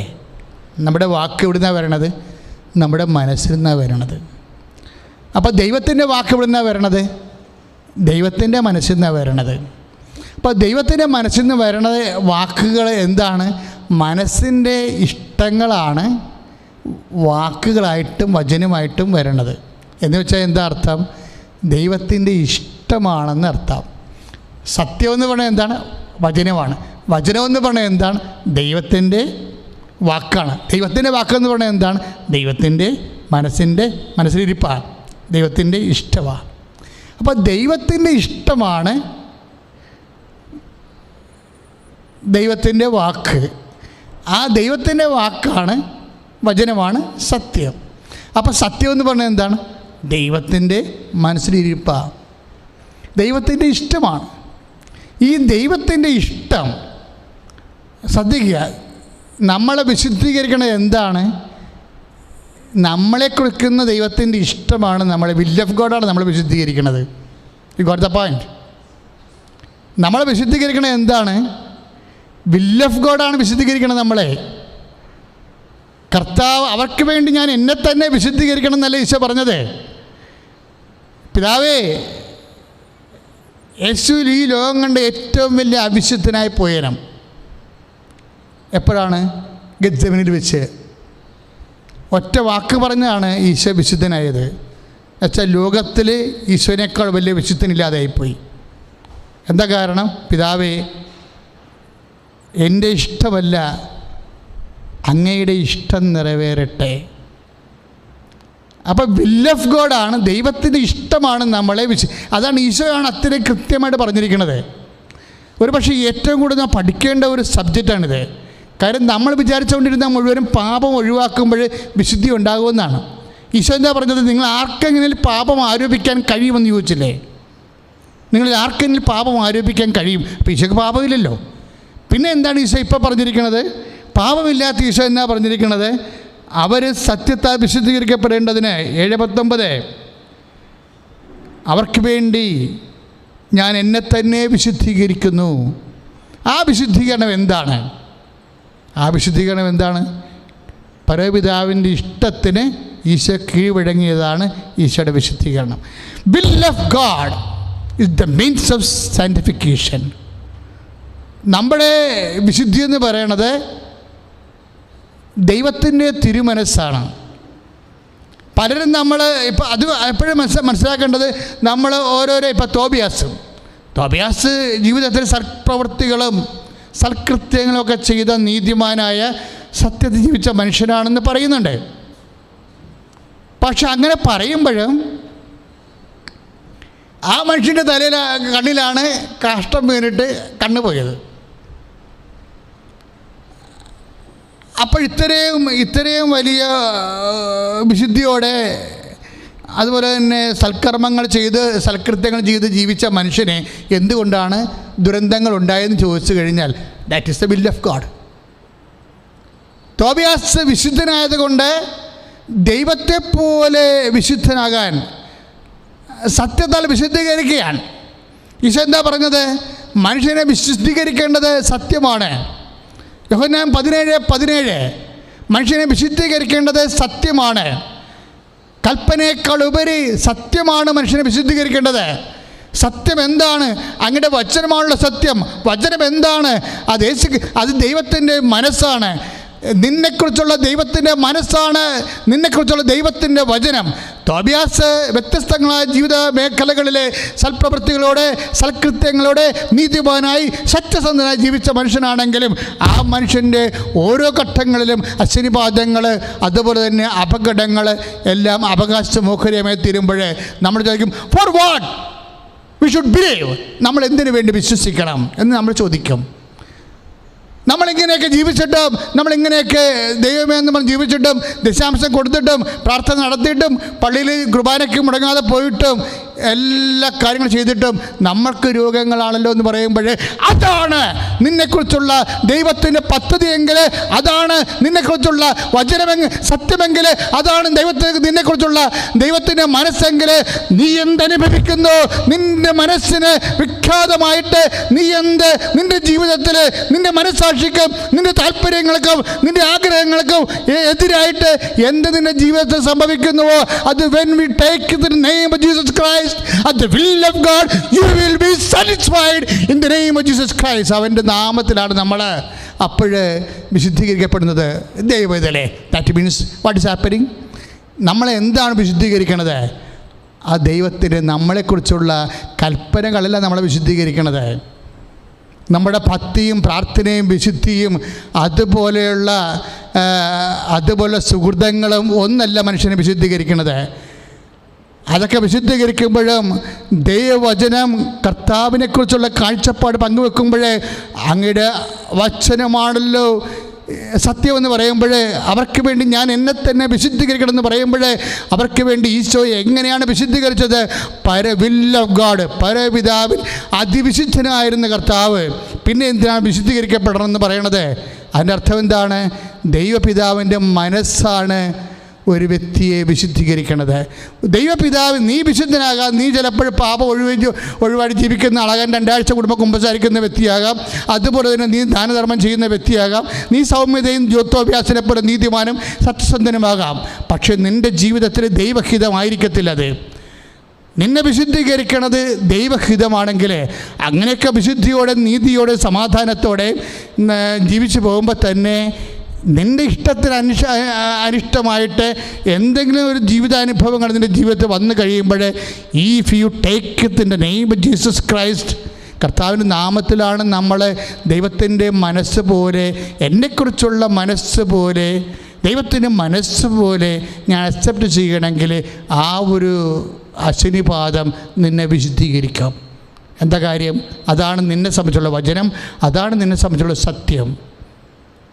അപ്പോൾ അങ്ങനെ ജീവിതത്തിൽ എന്നിട്ട് എന്താണ് എല്ലാവരും ചോദിക്കും, ദൈവം എന്നോട് ഞാൻ ഇനി ഒരു പള്ളിയിലും പോകത്തില്ല, ഒരു പട്ടക്കാരനെ വേണ്ട, ഒരു കുതാശമില്ല, എന്നാ കുമ്പസാരം, ഞാൻ ഇങ്ങനെയൊക്കെ ജീവിച്ചിട്ട് എനിക്കെന്ന് എൻ്റെ കച്ചവടം പൂട്ടിയില്ലേ, എനിക്ക് വണ്ടി ഇടിച്ചില്ലേ, എനിക്ക് പണിക്കാരനില്ലാതായി പോയില്ലേ, എനിക്ക് പെണ്ണ് കിട്ടിയില്ലല്ല, എല്ലാവർക്കും കല്യാണം കഴിച്ചാലും ഞാൻ മാത്രമല്ലേ ഒറ്റപ്പെട്ട് നിൽക്കുന്നുള്ളൂ, എനിക്ക് ചെറുക്കാൻ കിട്ടിയിട്ടില്ലല്ല, അതുകൊണ്ട് ഞാൻ പള്ളിയിലും പോകത്തില്ല, പ്രാർത്ഥനയ്ക്കും വരുന്നില്ല എന്ന് പറഞ്ഞുകൊണ്ടിരിക്കുന്ന മനുഷ്യരില്ലേ.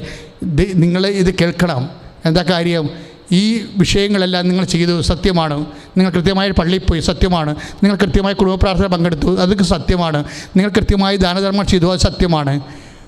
പക്ഷേ ആ സത്യങ്ങളൊന്നും ചിലപ്പോൾ ഒരു ദൈവഹിതത്തിനെ പോലെ നിന്നെ വിശുദ്ധീകരിക്കാൻ പോകുന്ന സത്യമല്ല.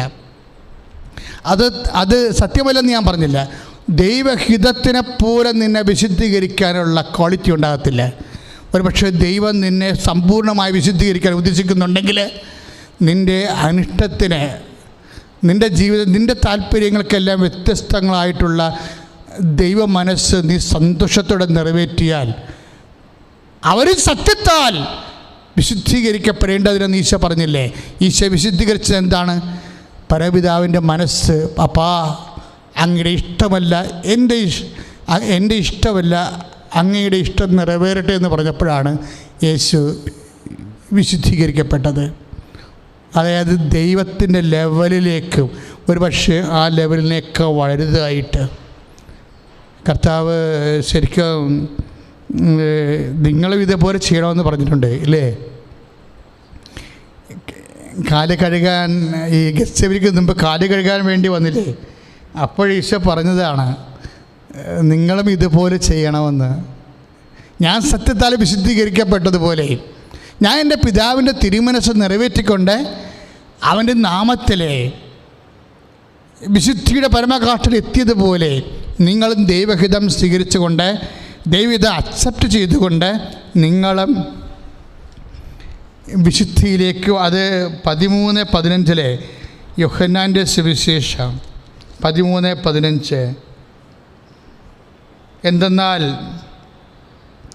ഞാൻ നിങ്ങൾക്ക് ചെയ്തതുപോലെ നിങ്ങളും ചെയ്യേണ്ടതിന് ഞാൻ നിങ്ങൾക്കൊരു മാതൃക നൽകിയിരിക്കുന്നു. ഒരു വിശുദ്ധീകരണത്തിന് മാതൃക എന്താണ്? അത് യേശുവാണ്. യേശുവിൻ്റെ മാതൃക എന്താണ്? ദൈവഹിതം നിറവേറ്റിയതാണ്. അതുകൊണ്ട് തന്നെ സ്വർഗസ്ഥനായ പിതാവെന്ന് പറയുന്നതാണ് ആ പ്രാർത്ഥനയാണ് വിശുദ്ധിയുടെ പ്രാർത്ഥന. നമ്മൾ കുമ്പസാരത്തിന് ജപം ചെല്ലും, മനസ്താപകരണം ചെല്ലും. പക്ഷേ ഏറ്റവും ക്ലീനായിട്ടുള്ള വിശുദ്ധിയുടെ പ്രാർത്ഥന എന്താണ്? സ്വർഗസ്ഥനായ ഞങ്ങളുടെ പിതാവേ, അങ്ങയുടെ നാമം പൂജിതമാകണമേ, അങ്ങയുടെ രാജ്യം വരണമേ, അങ്ങയുടെ തിരുമനസ് സ്വർഗത്തിലെ പോലെ ഭൂമിയിലുമാകണമേ. കാര്യം അങ്ങയുടെ തിരുമനസ് നിറവേറ്റിയാണ് യേശു അവർക്ക് വേണ്ടി ഞാൻ എന്നെ തന്നെ വിശുദ്ധീകരിക്കണമെന്ന് പറഞ്ഞ 17-19 വചനം വ്യാഖ്യാനിച്ചു തന്നത് നമുക്ക് ജീവിതം കൊണ്ട്. അത് നമ്മളും അതുപോലെ അനുവർത്തിക്കാൻ വേണ്ടിയാണ് 13-15 യോഹന്നാൻ പറയണത്. ഞാൻ ചെയ്ത പോലെ നിങ്ങളും അതുപോലെ തന്നെ ചെയ്യാൻ വേണ്ടി ഞാൻ നിങ്ങൾക്കൊരു മാതൃകയായിരിക്കുന്നു. വിശുദ്ധിയുടെ മാതൃക. തോബിയാസിൻ്റെ വിശുദ്ധിയുടെ മാതൃക നമുക്കറിയാം. പൗലോസ് അപ്പോസ്തലൻ പറഞ്ഞ 12-15 ഹെബ്രായ ലേഖനം വിദ്വേഷത്തിൻ്റെ പേര് വളർന്ന് അശുദ്ധരാകാതെ സൂക്ഷിക്കാൻ പറഞ്ഞ മാതൃക നമുക്കറിയാം. ലെവയാർ 18:20 മ്ലേച്ഛതകളെ അവസാനിപ്പിച്ചുകൊണ്ട് ശാരീരികമായ ക്ലീൻനെസ് വിശുദ്ധിയുടെ മാതൃകയായിട്ടുള്ള മാതൃക നമുക്കറിയാം. ലെവയയുടെ വിശുദ്ധിയുടെ മാതൃകയല്ല പൗലോസ് അപ്പോസ്തലൻ്റെ വിദ്വേഷത്തിന് വേര് വളരുന്ന അശുദ്ധരാകുന്ന വിശുദ്ധിയുടെ മാതൃകയല്ല. നമ്മൾ ഫോളോ ചെയ്യണത് യേശുക്രിസ്തുവിൻ്റെ വിശുദ്ധിയുടെ മാതൃകയാണ്. അതെന്താണ്? വിൽ ഓഫ് ഗോഡാണ്. Will of God. ദൈവത്തിൻ്റെ തിരുമനസ് നിന്നെക്കുറിച്ച് എന്താണ്? നീ ജീവിതകാലം മുഴുവൻ കെട്ടാതെ നിൽക്കണം. പല കല്യാണം വന്ന് 55 കല്യാണം വന്നത് ഒക്കണില്ല. അപ്പോഴെല്ലാവരും വരും കെട്ടെന്ന് പറയും. എന്തിനാണ്? നിന്നെ കെട്ടിച്ചിട്ട് നിൻ്റെ കാര്യത്തിൽ വേറെ പെണ്ണിനെ ഏൽപ്പിച്ച് അങ്ങോട്ട് വിടാൻ വേണ്ടി അവരുടെ തൽക്കാലത്തേക്കുള്ള ഉത്തരവാദിത്വം നിറവേറ്റും. അത് നാട്ടു നടപ്പനുസരിച്ച് ചെയ്യും. പക്ഷേ നീ പ്രാർത്ഥിക്കുന്ന വ്യക്തിയാണ്. നിൻ്റെ മനസ്സ് പരിശുദ്ധാന് പറയുന്നുണ്ട്, എൻ്റെ ജീവിതം എന്ന് പറയുന്നത് ഏകസ്ഥ ജീവിതമാണെന്ന് തോന്നിയാൽ നീ നാട്ടുകാരുടെ വർത്തമാനം കേട്ടിട്ട് ആരെയും ഇവിടെ പിടയ്ക്ക് വെക്കരുത്, പണി കിട്ടാൻ സാധ്യതയുണ്ട്. എന്താ കാര്യം എന്ന് വെച്ച് കഴിഞ്ഞാൽ വിൽ ഓഫ് ഗോഡ് അറിയണം. നമ്മളെ വിൽ ഓഫ് ഗോഡ് ആരും പറയാതെ അറിയാൻ വേണ്ടി മാത്രം ഓട്ടോമാറ്റിക്കായിട്ട് നിൻ്റെ മനസ്സ് ടൂൺ ചെയ്തിരിക്കണം. അല്ലാത്തപ്പോഴാണ് പ്രശ്നം വരണത്. എല്ലാ കാര്യങ്ങളൊക്കെ നല്ലതായിരിക്കാം, പക്ഷെ അത് വിൽ ഓഫ് ഗോഡ് ആയിരിക്കത്തില്ല. നിൻ്റെ ജീവിതത്തിൽ നീ അഭിമുഖീകരിക്കുന്ന പല കാര്യങ്ങളും നല്ലതാണ്, റീസണാണ്. നിൻ്റെ ബുദ്ധി പറയാം it is good, it is right. ഒരു നേഴ്സ് പെണ്ണാണ്, കെട്ടിക്കോ, അവളുടെ കൂടെ കാനഡയിൽ പോകാമെന്ന് പറയും. അല്ലെങ്കിൽ നീ ജീവിതകാലം മുഴുവൻ ഇവിടെ കിടന്ന് വലയുമെന്ന് പറയും. എല്ലാവരും അത് പറയും. ചിലപ്പോൾ നല്ലതായിരിക്കാം, പക്ഷേ ഓട്ടോമാറ്റിക്കായിട്ട് ദൈവ പൈതൽ ഈ 70 കൊല്ലത്തെ ജീവിതമല്ല മനസ്സിൽ കാണുന്നത്. നമ്മൾ ദൈവത്തിന് എന്തിനാണ് വിശ്വസിക്കണത്? ഇവിടെ എങ്ങനെ വയറ്റിപ്പിഴപ്പിന് ജീവിക്കാൻ വേണ്ടിയാണോ? അല്ല. നമ്മളെന്തിനാണ് ദൈവത്തെ വിശ്വസിക്കണത്? ദൈവത്തിൻ്റെ കൂടെ നമുക്ക് നിത്യതയോളം ജീവിക്കാൻ വേണ്ടിയല്ലേ? ഈ നിത്യതയോളം നമ്മൾ ജീവിക്കാനുള്ള ഭക്ഷണം എന്ന് പറയുന്നത്, നിത്യതയ്ക്ക് വേണ്ടിയുള്ള ഭക്ഷണം എന്ന് പറയുന്നത് വിൽ ഓഫ് ഗോഡാണ്. ആ വിൽ ഓഫ് ഗോഡ്, ദൈവത്തിൻ്റെ മനസ്സ്, അത് നിറവേറ്റാൻ ഓട്ടോമാറ്റിക്കായിട്ട് നമുക്ക് സാധിക്കണം. കാര്യം ഒരു വിഷയം എടുക്കുമ്പോൾ അത് വിൽ ഓഫ് ഗോഡ് അല്ലെങ്കിൽ നമുക്ക് മനസ്സിൽ ഉടനെ എന്തോ ഒരു കടിച്ച് ഇങ്ങനെ ഈ എയർ ബ്രേക്ക് ക്ലച്ച് കടിച്ചെന്നൊക്കെ പറയത്തില്ലേ, അതുപോലെ അങ്ങോട്ടുമില്ല ഇങ്ങോട്ടുമില്ല നിൽക്കും. ഈ ബ്രേക്ക് കടിച്ചെന്നൊക്കെ പറയും. നമ്മൾ ക്ലച്ചല്ല, ബ്രേക്ക് കടിച്ചെന്നൊക്കെ പറയും. അതുപോലെ നിൽക്കും അങ്ങോട്ടും ഇങ്ങോട്ടും. നീ പ്രെയർ ചെയ്യുമ്പോൾ എപ്പോഴും ശ്രദ്ധിക്കേണ്ട ഇതാണ്, ദൈവമേ വിൽ ഓഫ് ഗോഡ് എന്തായാലും പെട്ടെന്ന് മനസ്സിലാക്കാനുള്ള കൃപയിലേക്ക് എന്നെ വളർത്തണമേ എന്ന്. കാര്യം അതിന് ആരും പ്രത്യേകിച്ച് വന്ന് പറയേണ്ട കാര്യമൊന്നുമില്ല. അത് ഓട്ടോമാറ്റിക്കായിട്ട് ആ ദൈവ പൈതലിന് ഓൺ പ്രോസസ്സിന് മനസ്സിലാകും. ആന്തരിക ബുദ്ധിയിൽ ആന്തരിക ചൈതന്യത്തിൽ മനസ്സിലാകും. ആ വിൽ ഓഫ് ഗോഡാണ് ഒരു വ്യക്തി. ഇപ്പം ഞങ്ങൾ പറഞ്ഞില്ലേ, ഞങ്ങൾ ബ്രഹ്മചാരികളായിട്ട് ജീവിക്കുന്നു.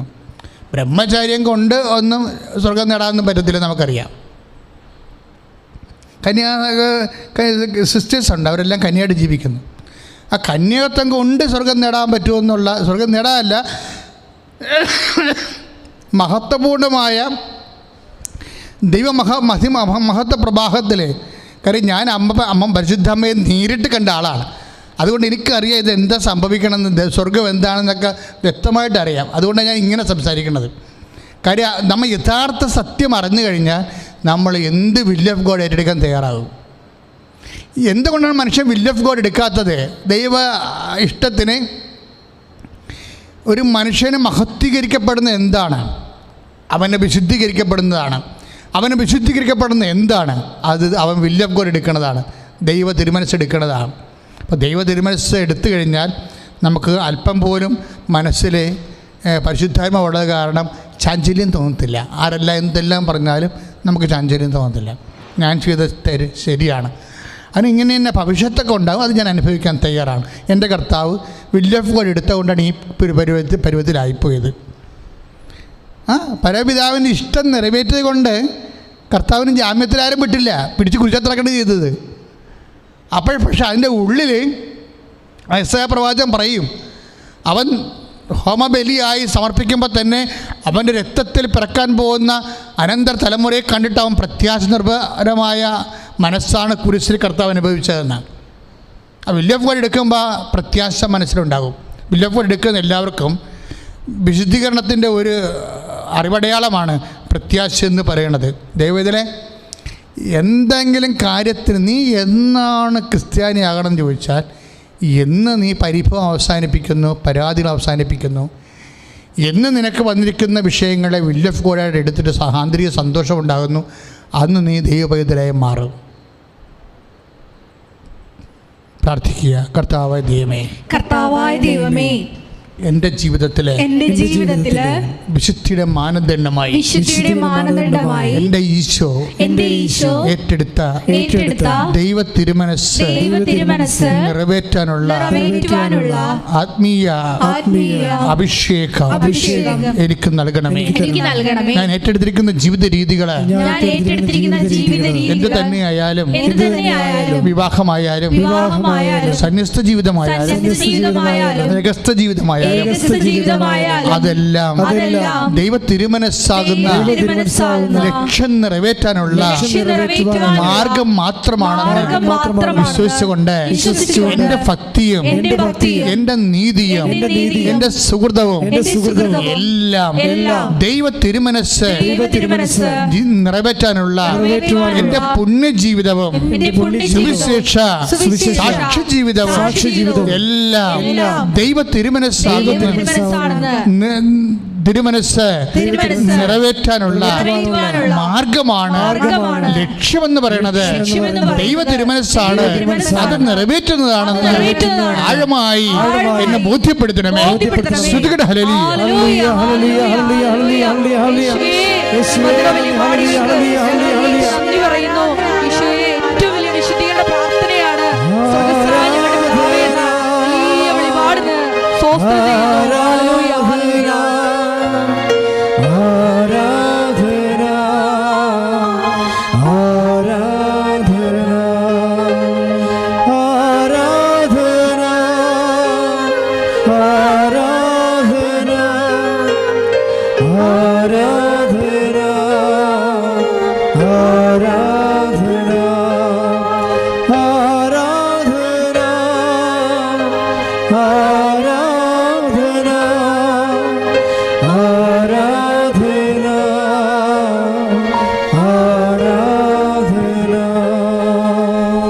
രോഗസൗഖ്യ പ്രാർത്ഥനയിലേക്ക് പ്രവേശിക്കുകയാണ്. രോഗമുള്ളിടത്ത് നിങ്ങൾ കൈകൾ വെച്ച് പ്രാർത്ഥിക്കേണ്ടതാണ്. അത് വിശ്വാസപ്രമാണം ചെല്ലണം, അല്ലെങ്കിൽ സ്വർഗസ്ഥനായ പിതാവ് ചെല്ലിയാൽ മതി. രോഗമുള്ളിടത്ത് കർത്താവ് ഇപ്പോൾ നിങ്ങളെ സുഖപ്പെടുത്തുന്ന സമയമാണ്. രോഗമുള്ളിടത്ത് തൊണ്ടരോഗമുള്ളവരുണ്ടാകും, ടോൺസൈറ്റ് രോഗികൾ, തൈറോയ്ഡ് രോഗികളൊക്കെ തൊണ്ടരോഗം, നെഞ്ചുവേദനക്കാർ, കരരോഗികളൊക്കെ നെഞ്ചിൽ കൈവെക്കണം. ഉദരരോഗികൾ, പിസ്തുല രോഗികൾ, PCOD രോഗികൾ, ഗർഭസ്ഥ ശിശു ഉള്ളവർ, അവന് തൂക്കമില്ലാത്തവർ, ഗർഭസ്ഥ ശിശുവിനെ ഹൃദയസ്പന്ദനം കുറഞ്ഞിട്ടുള്ളവർ, വെയിറ്റ് കുറവാണെന്ന് പറഞ്ഞിട്ടുള്ളവരെല്ലാം ഗർഭിണികളെ അടിവയറ്റ് കൈവെക്കണം. പിസ്തുല രോഗികൾ, അൾസർ രോഗികളൊക്കെ എല്ലാം അടിവയറ്റ് കൈവെക്കണം. വ്യത്യസ്തങ്ങളായ സ്രാവ രോഗികളുണ്ട്. ദ്വാരങ്ങളിൽ നിന്നൊക്കെ പഴുപ്പും ചോരയൊക്കെ എപ്പോഴും പുറത്തു വരുന്ന സ്രാവ രോഗികൾ, അവരെല്ലാം ഇപ്പം സമർപ്പിച്ച് പ്രാർത്ഥിക്കുന്ന സമയമാണ്. അവരെ സന്തോഷത്തോടെ സ്വർഗസ്ഥനായ പിതാവ് ചൊല്ലിക്കൊണ്ടിരുന്നാൽ മതി. കർത്താവ് അവരെ സ്പർശിച്ച് സുഖപ്പെടുത്തും. വിവാഹം ഒത്തുവരാത്തവരുണ്ട്, കുഞ്ഞുങ്ങളില്ലാത്തവരുണ്ട്, വീടില്ലാത്തവർ, അതുപോലെ തന്നെ ജോലിയില്ലാത്തവർ, വിദേശ ജോലി നഷ്ടപ്പെട്ടിട്ട് അവിടെ സാലറി ഇല്ലാതെ ജീവിക്കുന്നവരുണ്ട്, ഇവിടുന്ന് പോകാൻ വേണ്ടി പാടുപെടുന്നവരുണ്ട്. ലോക്ക്ഡൗൺ ആയത് കാരണം സമയത്ത് യൂണിവേഴ്സിറ്റിയിലോ എത്തിച്ചേരാൻ പറ്റാത്തവരുണ്ട്. അവരെല്ലാം ഈ സമയത്ത് ഓർക്കുകയാണ്. നിങ്ങൾ ആ ഉദ്യമങ്ങളിൽ നിന്ന് പിന്തിരിയരുത്. കൃപാസനത്തിൻ്റെ അമ്മ നിങ്ങളെ പ്രാർത്ഥിച്ച് നിങ്ങളുടെ യഥാർത്ഥ ലക്ഷ്യങ്ങളെത്തിക്കും. ഉദ്യമങ്ങളിൽ നിന്ന് പിന്തിരിയണ്ട. ഞങ്ങളിവിടെ നിങ്ങൾക്ക് വേണ്ടി പ്രാർത്ഥിക്കുകയാണ്. പുതിയ കോഴ്സ് ആരംഭിച്ചിട്ടുള്ളവരുണ്ട്, പുതിയ കോഴ്സിന് വേണ്ടി അഡ്മിഷന് വേണ്ടി പരിശ്രമിക്കുന്നവരുണ്ട്. അവരെല്ലാം ഞങ്ങൾ ഈ സമയത്ത് ഓർക്കുന്നു. പുതിയ പരീക്ഷ എഴുതുന്നവർ റിസൾട്ട് പ്രതീക്ഷിക്കുന്നവരുണ്ട്, പുതിയ കോഴ്സിന് അഡ്മിഷൻ പ്രതീക്ഷിക്കുന്നവരുണ്ട്. അവരെല്ലാം ഞങ്ങൾ ഈ സമയത്ത് ഓർക്കുന്നു. നിങ്ങൾ സന്തോഷമായിട്ടിരിക്കണം. 10,000 പ്രാർത്ഥിച്ചിട്ടുള്ള, ഇപ്പോഴും ഉടമ്പടിയിൽ പ്രാർത്ഥിച്ചുകൊണ്ടിരിക്കുന്ന വലിയ ദൈവസന്നിധാനത്തിലാണ്. ഇക്കാലങ്ങളിൽ മനുഷ്യൻ്റെ വേദനയും ബുദ്ധിമുട്ടുകളും രോഗങ്ങളും ജീവിത ഭാരങ്ങളും എല്ലാം പരിശുദ്ധ അമ്മ വഴി ഈശോ ഏറ്റെടുക്കുന്ന ഒരു വലിയ അൾത്താറയിൽ നിന്നാണ് ഈ പ്രാർത്ഥന നിങ്ങൾക്ക് വേണ്ടി ദൈവദുരസ്ഥനിലേക്ക് അർപ്പിക്കപ്പെടുന്നത്. കുടുംബ സമാധാനം നഷ്ടപ്പെട്ടവരെ ഞങ്ങൾ ഓർക്കുന്നുണ്ട് ഇപ്പോഴേ.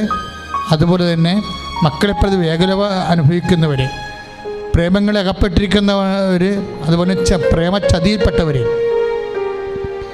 പ്രേമത്തിൽ പിരിഞ്ഞിരിക്കുന്ന കാരണം ഭയങ്കരമായ സങ്കടങ്ങളിലും തകർച്ചയിലും വേദനിക്കുന്നവരുണ്ട്. പച്ച മലയാളത്തിൽ പറഞ്ഞു കഴിഞ്ഞാൽ തേക്കപ്പെട്ടവരുണ്ട്. ശാരീരിക ബന്ധം കഴിഞ്ഞതിന് ശേഷം ഉപേക്ഷിക്കപ്പെട്ടവരുണ്ട്. അവർ വെന്തുനീറി കുടുംബങ്ങളിലും സ്വന്തം വീട്ടിലും ആത്മഹത്യയെക്കുറിച്ച് പോലും ചിന്തിക്കുന്നവരുണ്ട്. അങ്ങനെ എല്ലാവരും ഞങ്ങൾ ഈ ആൾക്കാരെ ഓർക്കുകയാണ്. നിങ്ങളെ ഇപ്പോഴും അമ്മ നിങ്ങൾക്ക് വേണ്ടി മധ്യസ്ഥം വഹിക്കും. മക്കളെ വിഷമിക്കരുത്, ഒരു കാരണവശാലും തേങ്ങരുത്. ഇത് 24 മണിക്കൂറിനുള്ളിൽ നിങ്ങളുടെ വിഷയത്തിൻ്റെ മേലും ദൈവികമായ ഇടപെടലുണ്ടാകും. ഞങ്ങളതിനു വേണ്ടിയാണ് ഈ ആരാധന നടത്താൻ പോകുന്നത്. ഇപ്പോഴും നിങ്ങൾക്ക് വേണ്ടി പ്രാർത്ഥിക്കാൻ പോകുന്നത്. കടം കയറി മുടിഞ്ഞവരുണ്ട്. അവരെല്ലാം നിങ്ങളവർക്ക് എങ്ങനെ ഞാൻ വീട്ടുമെന്നൊക്കെ നിങ്ങൾ ചിന്തിക്കും. പക്ഷെ കോടികളെ വീട്ടിട്ടുള്ളൊരു സ്ഥലത്താണ് ഞങ്ങൾ പ്രാർത്ഥിക്കുന്നത്. ഇവിടെ കോടികളെ കടങ്ങളെ വീട്ടിട്ട് തിരിച്ചു വന്ന് നന്ദി പറഞ്ഞിട്ടുള്ള സ്ഥലത്താണ് ഞങ്ങൾ നിൽക്കുന്നത്. അമ്മ പ്രത്യക്ഷപ്പെട്ട ഇടത്തു നിന്നാണ് ഞങ്ങൾ പ്രാർത്ഥിക്കുന്നത്. അതുകൊണ്ട് എൻ്റെ മക്കൾ സന്തോഷമായിട്ടിരിക്കണം. അതുപോലെ തന്നെ അകത്ത് ശരീരത്തിൻ്റെ ഉള്ളിലെ സിസ്റ്റ് രോഗികൾ, ക്യാൻസർ രോഗികൾ, ശ്വാസകോശം മുഴുവൻ കോവിഡായി പോയവർ, കോവിഡ് കഴിഞ്ഞതിന് ശേഷവും ശ്വാസം എടുക്കും പ്രയാസമുള്ള രോഗികൾ, അവിടെ ശ്വാസകോശം കഴുകപ്പെടുന്ന സമയമാണ്. നെഞ്ച് കൈവച്ചാൽ മതി. നിങ്ങൾ അവിടെ ശ്വാസകോശം കഴുകപ്പെടുന്ന സമയമാണ്. നിങ്ങൾ ആരെങ്കിലും വെന്റിലേറ്ററായിട്ട് ബോധക്കേട് വന്നു പോയിട്ടുണ്ടെങ്കിൽ നിങ്ങൾ അവർക്ക് വേണ്ടി, നിങ്ങളുടെ ബന്ധുക്കൾക്ക് വേണ്ടി നെഞ്ചത്ത് കൈവച്ച് പ്രാർത്ഥിച്ചാൽ മതി. അവർ ICUവിലായാലും വെന്റിലേറ്ററായാലും ഇപ്പോഴും കർത്താവ് സ്പർശിക്കും അവരെ. കർത്താവേ, നിൻ്റെ അമ്മ പരിശുദ്ധമ്മ ദേവമാതാവ് പ്രത്യക്ഷപ്പെടാൻ വേണ്ടി ഈ അൾത്താർ നീ തിരഞ്ഞെടുത്തതാണ്. തീർച്ചയായിട്ടും ഈശോ, ഈ അൾത്താരെക്കുറിച്ച് നിനക്ക് സ്വപ്നങ്ങളുണ്ട്. ഈ അൾത്താറിൽ ആശ്രയിക്കുന്നവരെക്കുറിച്ച് നിനക്ക് സ്വപ്നങ്ങളുണ്ട്. കർത്താവ് നിൻ്റെ വലതുകരം നീട്ടണമെന്ന് പ്രാർത്ഥിക്കുന്നു. കർത്താവ് നിൻ്റെ പൗരോഹിത്യത്തെ അങ്ങ് മഹത്വപ്പെടുത്തണമെന്ന് പ്രാർത്ഥിക്കുന്നു. കർത്താവ് സഭയിലുള്ള സാന്നിധ്യം പ്രകടമാക്കണം പ്രാർത്ഥിക്കുന്നു.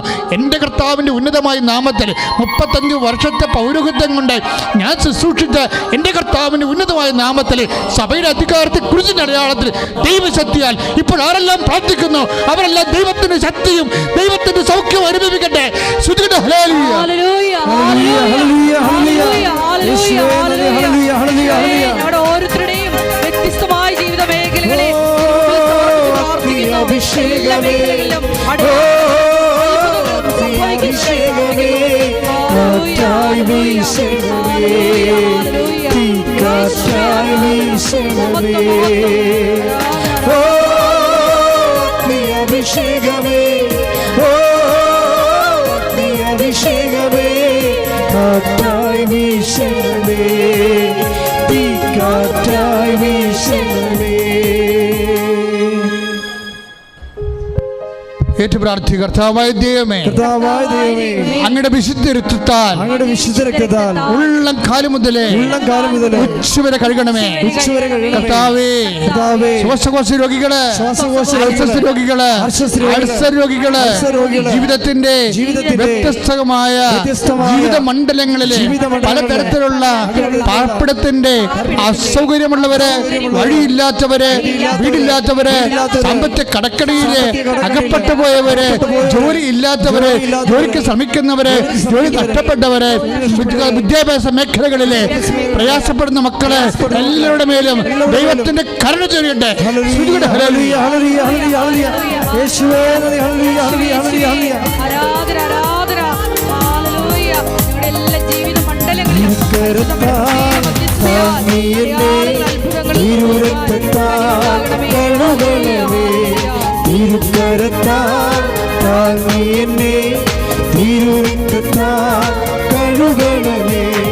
പെരുമഴ പോ പെയ്യട്ടെ, പെരുമഴ പോ പെയ്യട്ടെ.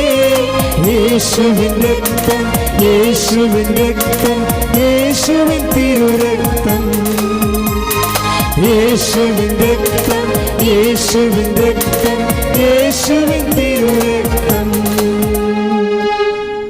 പ്രിയമുള്ളവരെ, നായികമാരച്ഛനെ ഉൾപ്പെടെ ഒത്തിരി അച്ഛന്മാർ രോഗാവസ്ഥയിലാണ്. അവന് സുവിശേഷ പ്രവർത്തകർ കുറച്ച് പേര് രോഗാവസ്ഥയിലാണ്.